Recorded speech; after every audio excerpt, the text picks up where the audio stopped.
fiend. My chips be coming in quite steadily. I just let it be. Kick my feet up, lay on the roof like peanuts. It was written, now I'm the receiver of the gifts ahead of me. I better see not one of you clowns talking neither. Somebody gassed you for no reason. You need a better team. Maverick, they like Billy, chill, you too passionate. Your verses hit like church and purpose immaculate.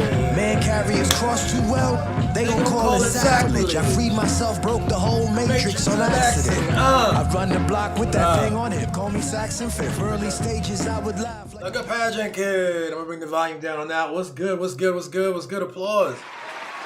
Ooh. Deep breaths, yo. Deep breaths. We made it. We made it. It's the second day of September. It's the second day of Say It September. You see it on the top over here. You see it. You see it. For the whole month, every day I'm getting on around this time in the afternoon. I'm thinking like noon, afternoon. Get in and speak and say some things and talk it out. What's the deal, everybody? I'm feeling good. Let's get in there for like a good half hour. Let's get some real talk. Every time you make a YouTube video, you have to come up with a title. So I'm thinking like, man, what am I gonna say on this one? To be honest, I don't have a great deal. Like I kind of have a vague sense of what we could talk about, but the word choosing came to mind, so that's what I put on the title. Choosing, a verb. To choose. Choosing kind of implies an ongoing. Choosing is not a verb. To choose is a verb. Choosing is what? Choosing. An ongoing verb. Is that an adverb? Somebody's gonna do the work on that, but whatever it is, I'm trying to imply something that you are doing, that we are doing. I'm trying to point to something that is. Yesterday I was pointing to vulnerability. I was trying to talk about authenticity and how perhaps vulnerability is the focal point of authenticity. Vulnerability is the deepest form of authenticity. Realizing that we all have multiple facets and all kinds of things that we can be and present that can be authentic, but the vulnerability deals with our own shadow and our own closets and our own fears to present, to engage with that. And that's vulnerability. Today, talking about choosing, bro. Applause for that. Applause for choosing. Did you know that there's a massive debate in the physics community over free will, over the question of free will? Very serious and genuine debate. People, something that we used to think was super obvious and clear, that we're all making choices, and that we all have this thing called free will, this concept of freedom. We get up in the morning and every choice, everything that we do is of our own volition, our own choice, it seems. But no, in physics, there's a whole debate. In physics, people are less certain of it. And they have all these reasons to be less certain. It's pretty complex. Some of the arguments are pretty complex. They have to do with the nature of our observations of like simple building blocks of life, like atoms and the smallest particles in our universe seem to operate in a fixed way. I'm sure if we go further, like if we interrogate that even further, we'll find that it flips on itself again, and that there's some agency somehow in ways that we don't really understand. You know, you have to even define agency. We have to define these choices and what it looks like. We know we have defined what it might look like when a human makes a choice. We don't know how to define, for instance, when an animal is making a choice. People don't know. Are ants making free choices? Are they engaged in something we call free will? Depends on how you fucking ask the question. You know, it depends on how you're defining it all. Depends on what you're looking for. Ants don't seem to have free will in the way humans seem to have free will. But we're not sure. And then there are other life forms between a human and an ant. There are other more complex life forms that, again, seem to have agency. Sometimes they don't. Sometimes we say they act like animals. You don't know. We think we could domesticate everything. I remember that story, that woman who had she had like a pet monkey, had a pet monkey for all these years, good friend or whatever. The motherfucker one day just ate her face straight off.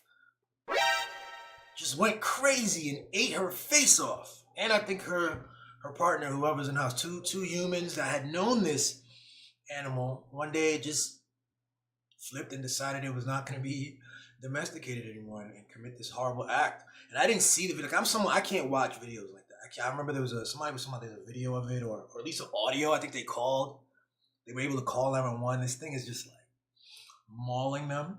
And there's like an audio, I think, of like trying to reason with it. Like, yo, you know me, you know me, you don't have to do this or something. I forgot. This is like over a decade ago. This is a while ago. But yo, I'm talking about choice, man. I'm talking about choice. I think we do and we don't have it. I think we have it in a context. I think that's true with so many things. You know, so many of these debates have to be ended with yes and yes, yes and no. The debate between is it this or is it that? It's like yes, both. And that's counterintuitive, right? It can't be both. These are two. We chose two opposing things, but it's both.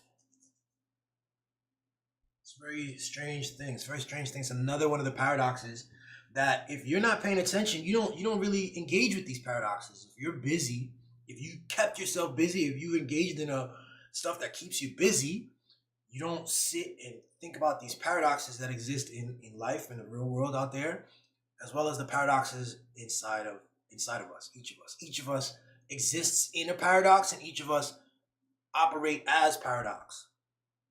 That is to say, each of us, you know, whatever story we might tell ourselves about who we are, we're fully capable of something different. In fact, we've already, you know, I like to think I'm a good person. There's already stories of me being a less than a good person. You know what I'm saying? Like I'm a human. That's what humanity means. It's the whole thing. It's both. Good is maybe too simple a story. There are very few people that can be 100% all of the time one thing, one consistent thing. So it's paradox. So you are paradox, I am paradox, the world is paradox. It is beautiful and it is ugly. It is a miracle. It is random. Miracle seems to imply something more intentional, while random implies random, lack of intention. But they're both like I saw some study, just the knife's edge of all of the chemical reactions and gaseous sort of mixtures, and the fact that we exist at all, this consciousness thing, is beyond science's explanation. It cannot be explained by the sciences. It is not, they cannot run a test on it. And I think that's partly because we're in it. You are observing it. You can't, it's like trying to bite, it's like trying to say bite your teeth, but I guess you can bite your teeth. Get one tooth and try to have that same tooth bite itself. You can't do it. It's kind of like trying to tickle yourself. You can't do it. Like you know where your next hand is. Tickling, being tickled is in part has to do with the element of surprise, maybe, or something, right? Like you can't do it to yourself. You can't observe yourself fully in the fullest, widest view, absent your own limitations as a member of the thing that you're observing. You know, your own biases and your limitations, your language, the limits of your perception. I did an episode a long time ago about one of my early episodes about perspective. I created a candlestick in Blender, and I tried to talk about all the different ways you can be talking about the same thing, but talking about it from different angles, and that you would, people can actually get into fierce debate, angry disagreement, while describing the same things. Let me look at this. The messages, the comments from Sheba. Sheba says choosing is a garund. What the? I'm gonna have to Google that. The idea that we don't have free will is comforting to me. Like everything I choose to do is just something I was programmed, destined to do already. The monkey's name was Travis. Holy shit. Hold on, babe. So you did not like correct yourself on the gerund. So that means that was not a spelling error. And I'm gonna Google what a gerund is. A form that is derived from a verb, but that functions as a noun in English, ending in ing. Asking, you might be okay. A form that is derived from a verb, but functions as a noun. Because it's ongoing, we function as a noun. Okay. Okay. I love language, man. Language is really key to so much stuff. I think that we think in language. I think that we perceive and think in language. And that right there is a chink in our ability to actually perceive. That it's a sort of a weak point, and we got to be careful because that's a place where we can be easily manipulated. There is a thing out there that is real, and then somehow to interpret it, we have to engage with it through narrative and internalize a narrative about what has occurred. And we'll only do so with our words. We'll only do so with the words available to us, the language we have, and the assumptions that would come from those words. And we're all doing that differently, which is why we come up with different ways of describing things. We have different perspectives on things. And language just points us to that. Language shows us how it all works, how we can perceive the same thing differently. I think that's brilliant. Sheba says it's pronounced gerund. Oh, hello. The ing makes it gerund. Well, thank you, Sheba. You've just blessed me with something new. I think I've seen this word before, but I've never engaged with it. I did not know this. This is a linguistics word and a word related to linguistics, and I love it. Thank you. Yes, applause for that. All right. We are getting into the topic, which is choosing. The topic is choosing. And I saw, did anybody see this video of this guy who, this guy stole a baseball hat from this kid? Let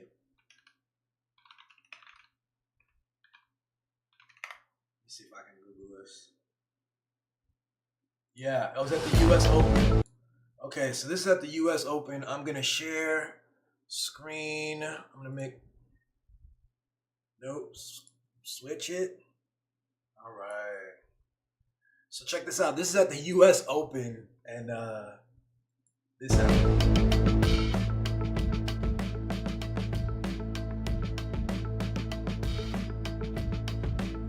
Bro, he tried to give the hat to the kid, and this dude stole the hat, bro. So somehow this became really widespread. It was very clear, like viral. The video went viral. And this happened a couple of days ago, and already I think the dude replied. So someone will correct me if I'm wrong on this, but you'll check what he did here. He takes the hat. I think he gives it to the person next to him. Oh no, he still has it in his hand there. And he puts it in his bag. He puts it in the bag. The kid is crying. The girlfriend or whoever's back, they're not even paying attention. Then he's going to get his signature too. So, I mean, unbelievable. This is really nutty, man. We go to Twitter and I saw, let's go to Twitter real quick. What's this? How do I even Google this? Oh yeah, US Open, Twitter.com,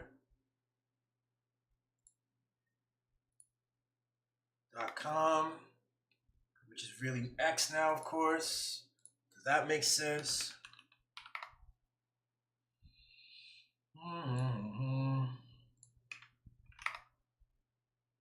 If I do the hat, yeah, okay. So apparently the dude, not only did he steal the hat and get caught in the video, once he found out that the video was viral and there was a whole thing around it, his reply was, yo, too bad. Here, let me, here's the full screen, let's collab, what screen's there? Boom. So apparently this guy ends up not just being some random, I guess he's a random guy, but he's also a Polish millionaire CEO. And he spoke out about it. He said, "Yes, I took it. Yes, I did it quickly. But I've always said life is first come, first served. If you were faster, you would have it. I remind you." And then he does like this attack on people who are criticizing him. And he says that he's gonna take legal action against people who are insulting him in public. And so a lot of outrage at the theft, open theft, outrage at. Then he gets caught and he starts to justify it. Right here, he says, "If you were faster." No shame at all. And what blew my mind is underneath, thankfully, as much as Twitter is a massive cesspool of some of the worst takes and worst people, a lot of Twitter was eating his ass up. A lot. I gotta give him shots for that. Eating his ass up because it's obviously a bad look. And to double down like this, I think, misread the room. He thinks that we're in an era and a place where people are just dog shit, bad, evil, and shitty to each other. I don't know how he got his money. I don't know exactly what his company does, but the mindset is clearly one of we just live in a lawless world. We live in a world where we're all competing with each other. It doesn't matter. It doesn't matter. He's here for himself. I think you don't see the full quote here, but he also says something like, "It's just a hat, relax." And so the question is, if it's just a hat, give the fucking hat to the kid then, right? You could buy 1,000,000 hats. Obviously, it's a specific hat, which is why you took the hat. The hat was actually for the small child. We typically have a general sense that we don't snatch memorabilia items, toys, gifts. You don't snatch it from children or from anyone. If it was intended for someone else, you don't snatch it. And do what he did. And so then I think what happened, from what I've understood, the tennis player who actually gave the hat found the kid and gave him a different hat or gave him some other consolation. And then further, it seems that this guy, he was so deeply criticized. His name is Piotr, and I don't know how to pronounce that last name. He was so deeply criticized that the outrage led to a 15% drop in his company within 24 hours. And then he apologized eventually, from what I understand. This guy right here, man. And it's so funny. From what I understood, he apologized publicly. And let's go back to full screen. Not only did he apologized publicly, and then I think he tried to give the hat back. And I think he's still also very defensive. He doesn't want to, he wants us to leave him alone, But it tells you who the dude is. And it tells you about the culture that he wants to usher in. You can't operate like that, or you shouldn't. And what was weird on Twitter too is not only was when he made his little comeback about like, if you were fast, you'd have it. People were actually, this one dude was like, "That's a based response. That's real based." And there was like 30 people like that comment. And it just made me think, like, what the fuck does based mean? What does that mean? To be a dickhead? Is that what that means, to be based? Some other people were to his defense. Yeah, I guess because he comes out and doubles down, because he sets a tone about what he thinks the world is, other people join in to be seen and to join in the chorus. And so some other fuckboys were like, "Yeah, he didn't do anything wrong. What's wrong? What did he do?" On video, he stole a hat from a kid. I'm glad that he gave it back. And I'm glad that it gives us an opportunity to think about, like, choosing. Because it's clear to me that the world can be anything. The world can be anything. It is anything. Each of our societies can be anything.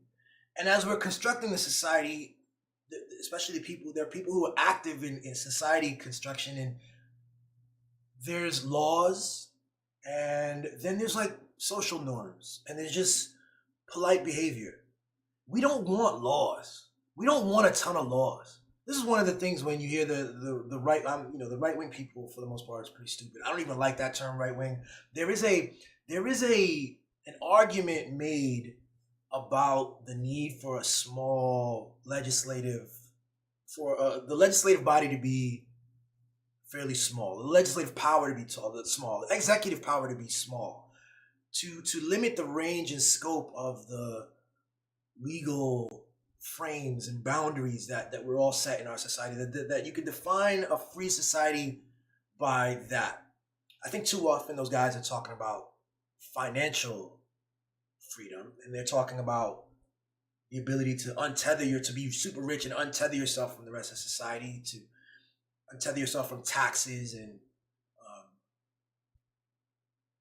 regulatory requirements, to be a company to produce something without having a bunch of externalities that's harming people. Okay, so there's these laws that come in and out, and people are always battling over this politics over these laws. And then there's beyond that. You don't want laws. You actually just want people to choose kindness. You want people to choose love. And this guy shows you why a free society is a challenge for us. It's not for everybody. A lot of people see that and they naturally, intuitively know that there's something wrong with that condition, with what that man did. But for the people who don't intuitively get it, that's the challenge. That's why we can't have nice things.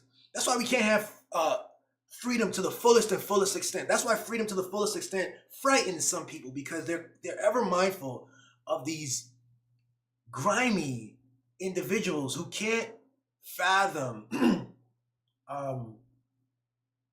that their own interests are not the only thing that exists. You know what I'm saying? And they'll double down on that, and they'll make an argument for it, because we can make an argument for it. It's available to us. You can argue for it. Yes, as an individual, I have a right to this. Yes, that's true. As an individual, you have a right to do absolutely anything you want, and then it rubs up against the wants and needs of the other individual. That's the challenge. That's the societal paradox. That's what we're engaging with. And so it was just shocking to me to see this man choose to steal the hat. He did it very quickly, instinctively. He knew he didn't know there was a camera on him. He didn't know it would go nationally, globally viral this way. He didn't know it would affect his company, whatever. Then he immediately started threatening to be litigious and doubling down on his right to do whatever he wanted. Instead of simply apologizing, instead of simply growing, instead of accepting the moment, accepting that maybe something's wrong. And that's just a nutty thing to be. Imagine, like, I used to take the bus and the train in New York to school every day. And the train's a different thing. It's a big deal, underground with all these doors. But at the bus, you go to a bus, to get on the bus, there's like one entryway. And people would line up. You just kind of line up. You huddle around the bus door sometimes. But I'd also see people line up. And I'm seeing that more, especially out in Baltimore. People line up. Imagine skipping everybody on the line and just jumping in front. And then, it's a cold day. Everybody's trying to get in. Everybody has a destination, just like yo ass. Everybody has a destination. You're not the only one trying to get on the bus. So you skip a line full of 30 odd people, and you tell them, yeah, if you were faster, you would do it too. It's like, no, that's not what I would do. I'm not a dickhead. I don't struggle with this. I don't struggle with this. I don't struggle with this societal, this issue about how to engage from a genuine place of love with other people, man. This is work that people have to do, that this man had to do. And the problem is, though, you see from the response on Twitter, you see how deeply some of the rot of the cultural ideas are. And I want to pull out further and say that is a choice. His notion of how the world works, if you were faster, you would have it. He says life is first come, first served. That's a choice as well. Like, we're choosing all the time. I picked this one guy and this one incident because it's a glaring example of the tension of what it means when we're all free to choose, and we're all free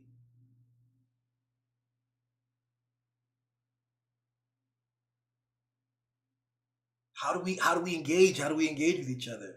I was actually deeply shocked. I didn't think he was gonna come out with a defensive. I thought he would be upset. I thought when he saw the video, he'd be like, sorry, sorry about that. Ooh, sorry, my bad. But the doubling down to me is nutty. And the few people that were in his defense is nutty. It reminds me of the girl who said nigga to a child a couple of months ago. And the fundraising she was able to pull off.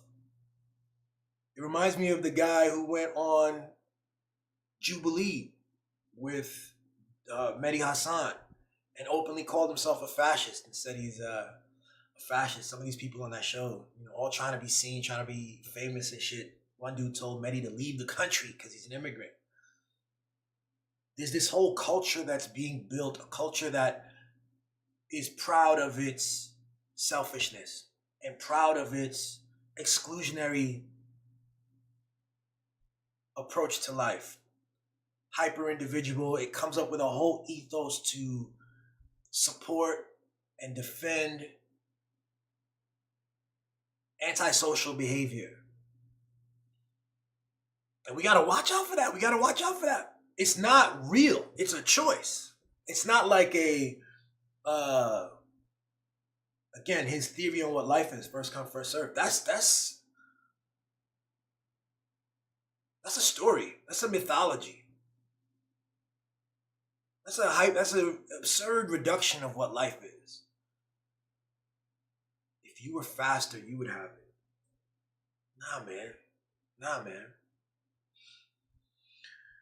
But I want to spend the last 5 minutes, I guess, talking about on a more pulling away from that story and just talking about choice and talking about choosing.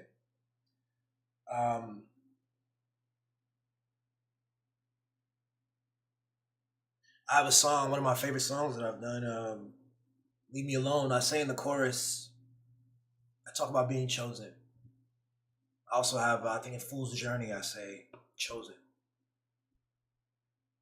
And the discourse around chosen is an interesting thing. When I was a Christian growing up, I didn't understand it. I had my doubts about the biblical teaching. I certainly have my doubts today as people in Israel are calling themselves chosen. I think Mike Huckabee, there's a video of Mike Huckabee speaking to someone in Hasidic Jewish garb and telling them that they're the chosen people and he supports them all the way, and it's he's here for the chosen people. I think that there's something back to the paradox at the very, very top of this whole thing. When I say chosen, man, I chose me. I'm chosen. I'm choosing. I choose me. I choose this moment. Yes, the universe chose me. Miraculously, I'm alive. Miraculously, I woke up again this morning. Again. Thank God. I got tired last night. I went to bed. My body went into a restful state. Sort of operates on its own without my intention, without my awareness. I don't have to think. I don't have to act. I don't have to do anything. Imagine if I had to, while sleeping, I had to somehow keep my lungs going as well, actively. How interesting that would be. How difficult that would be. How many people would die more often in their sleep if their organs required active, conscious, you had to actually choose it. You have to choose. No, your body allows you to reach a state where your consciousness rests. Your body, everything, your pulse, heart rate, everything comes down to a sort of a minimal necessary place. I mean, I'm going to simplify this whole process about what sleep is. It's actually a brilliant, complex phenomena that engages every part of the body. Every part of the body is engaged in a sleep mode and prepares you to be, ready for the next day. And you don't, and it just happened. So I chose myself. The universe chose me. God chose me. I'm here in this moment. and I am chosen, and I'm choosing every day. I get up and I choose myself. And I am 42 years old, and I'm so grateful that I chose myself in the past. I'm so grateful for the choices I made in the past. At the time, a lot of them felt really harrowing and scary and dangerous and uncertain, or confusing, or I definitely grew up with like the idea that there's a bad choice, there's a good choice and a bad choice, and make sure you're doing the good choice. Be on top of your shit, be doing the good choice. So it's a big part of my approach to life is to be active and aware and not just get caught up. I lived in a neighborhood in BK for a period where different groups of people doing different things. You know what I'm saying? I navigated it. I found common souls and energy. You know what I'm saying? When I got into high school, played football. Was very excited about the potential for college football. I didn't know if it was possible, but it was possible. It became possible. I can't believe I had these experiences. I'm so excited. And then afterwards, the things that brought me to DC, I thought I'd have a career in politics, and learned very quickly through the Iraq War how, no, that's not what I want. I need to do something else. And I chose, and I was like, I have to get out. I have to figure that out. And I left and went to grad school, followed a passion, went to grad school, to better understand global politics and to delve into like the questions of like, why are we here and how do we interact with each other as humans? And then just got into the arts and animation and, all the while being this like, I'm talking about as an adult, a bachelor, dating and having my fun and all that stuff and really choosing myself again. When people were like complaining about their monogamous relationships, I had a sense that I want to try something different. Is that the only way to be? Is that the only justified way to be? Will I be harming anyone if I try something different? No. Oh, okay.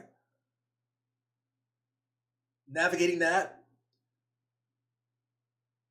ended up at cable news, doing that, living a wild life, being single, loving it up all over the, you know what I'm saying? Like some of the wildest dreams that I'd had were in that, living it, right? And then going, boom, another thing hits, like, meet Sheba. Oh, COVID. Whoa. Israeli genocide. Whoa. Fucking this workplace, this cable thing, the news is bigger than I thought. Darker even than I thought. Okay? Like, so being married the way that we're married, which is full of communication. Today actually is the top of the month. We're doing our negotiations meeting. So, man, what a great thing. I have a marriage that I just didn't see growing up. I didn't think was possible.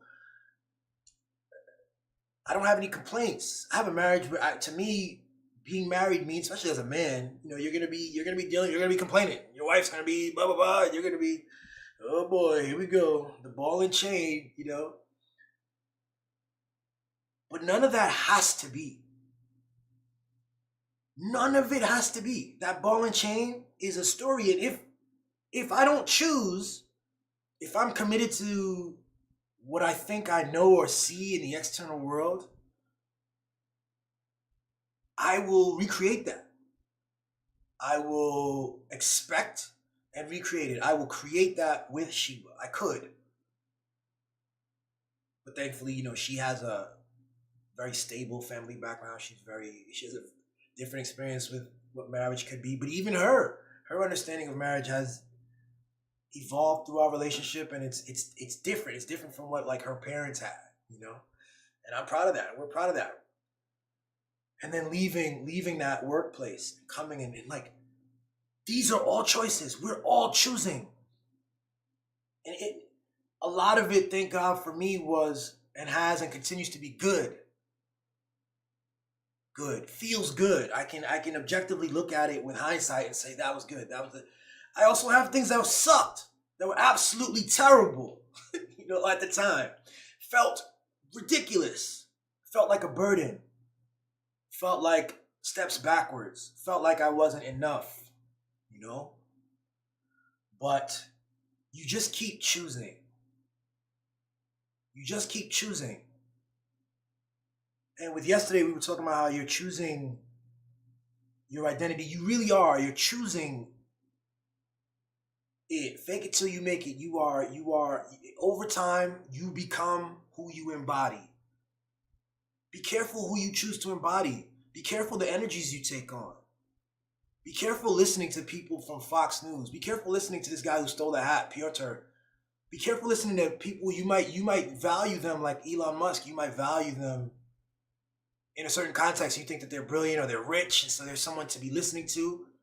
And then you listen to them more often, and you realize how backwards some of their views are. Be careful that you take some of this on. Be careful when you watch cable news that you haven't taken on all the fears of the people you're listening to.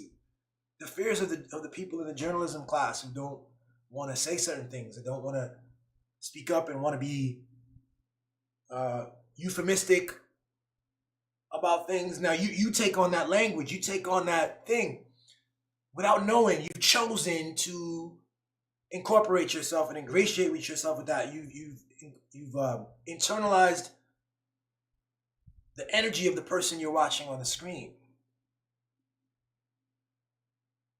There's something about that, like things don't just bounce off of us. You know what I'm saying? I'm rubber, you're glue, whatever. We stick, things stick. We are much more than we are conscious about, much more than is conscious awareness about. Things stick, and it's very important to actually choose, to actually observe. Take time to pause and observe without judgment, without bias, without anger, without feeling, without emotion, certainly without logic.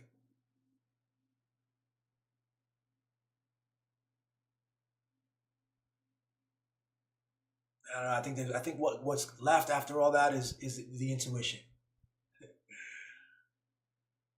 And then you can choose the intuition after all that noise has been pulled out. You know what I'm saying?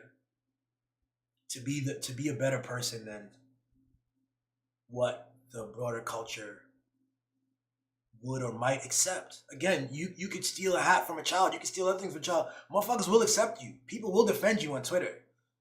It's okay. You can be an asshole. You can deny terrible things. You can deny genocide. You can try to reclaim American history and remove Black suffering from it. You can come up with whatever you want. You can do so for different reasons.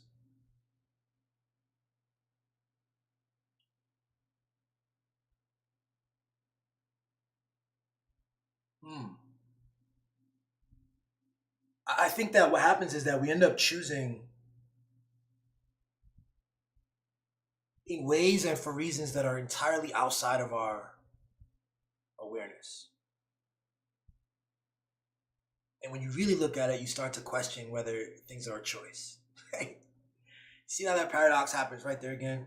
When you really look deeply at how and why, like what motivates choice, you'll find that often it's so deep and so emotional and personal and has to do with a set of interests in that person's world. And if you can factor all of it, you can actually do a math equation. I don't think it's possible to do this, but you could do enough of a math equation that you can say, okay, that makes sense. This is a reasonable conclusion from that. And then it's not a choice in the way we once thought it was a choice. It's not a choice in the same way.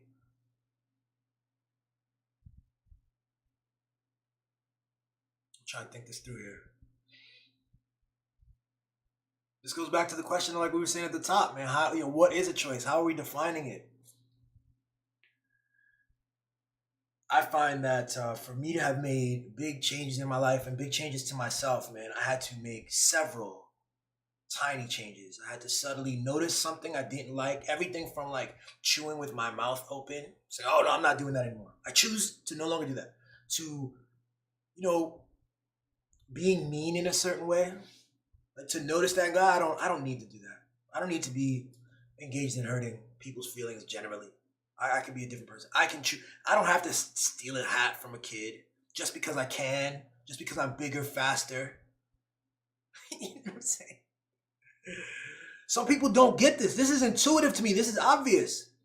Some people take pride in their ability to be cruel and their ability to exploit and to get an upper hand and to get a benefit at someone else's expense. That's a choice. You know, that's not reality. That's you.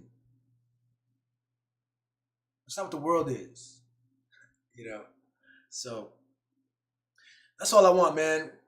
We have 41 minutes. I'm gonna wrap it up there. Applause for that. Final wrap up that we are choosing. We are choosing. Every day is a choice.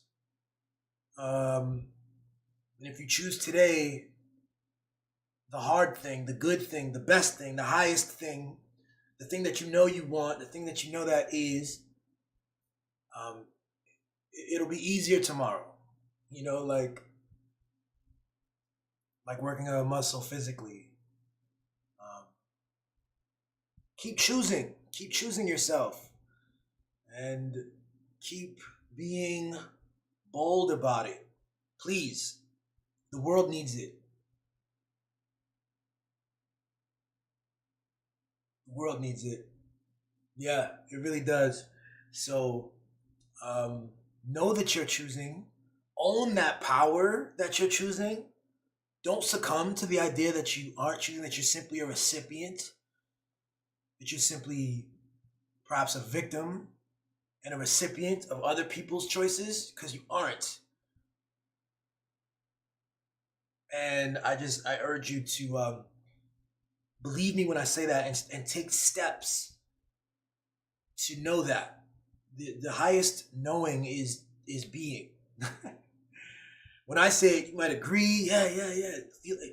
But to be it, to actually step out in the world and use your person and your voice and your energy and your creative mind with that knowledge. Yeah, that knowledge will be manifest in the choices that we make. You know what I'm saying? Whether it's to show love or to steal a hat from a kid. Yikes. Yikes. The knowledge of who we are.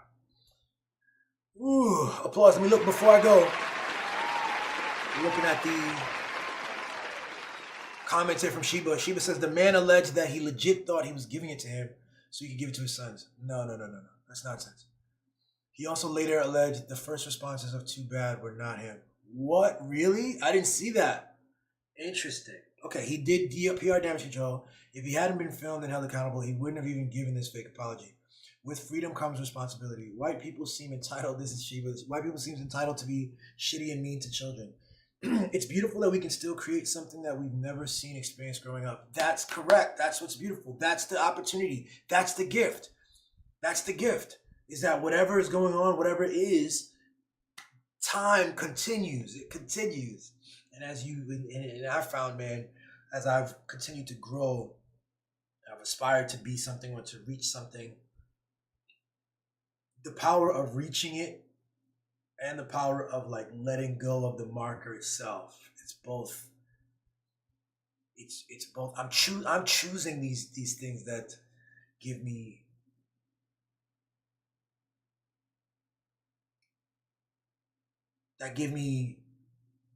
man, it gives me both. It gives me hope. It gives me stress. It gives me anxiety. It gives me power. I'm choosing it. Because that's what is, yo. That's actually what is versus pretending that's not what is and playing small and simply failing to choose and then being, caught at the whims of the people who are choosing. Because there are people choosing. And you should be one of them. If you're watching this show, you should be one of them. All right? Because you're loved and you're awesome and you're brilliant. And your best interest is aligned with the best interest of everyone. You know what I'm saying? The more you're able to pursue it, the more you build the confidence to assert it. All right. That's the episode. Applause for that. This is day 2. I'm going for 30 days straight, y'all. I'll see you tomorrow. Peace. I gotta come up with a tagline at the end, y'all. Process. Peace.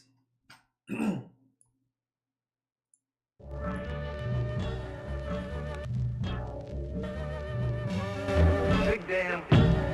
You gon' have to deal with me eventually. I've been moving the crowd since 17.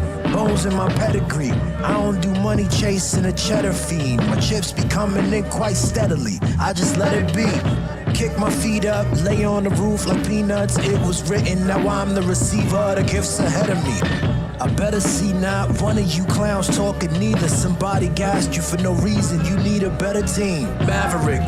They like Billy, chill, you too passionate. Your verses hit like church and purpose immaculate. Man carry his cross too well, they gon' call it sacrilege. I freed myself, broke the whole matrix on accident. I run the block with that thing on it, call me Saxon Fifth. Early stages I would laugh like a pageant kid. If these the last days, then I'm cutting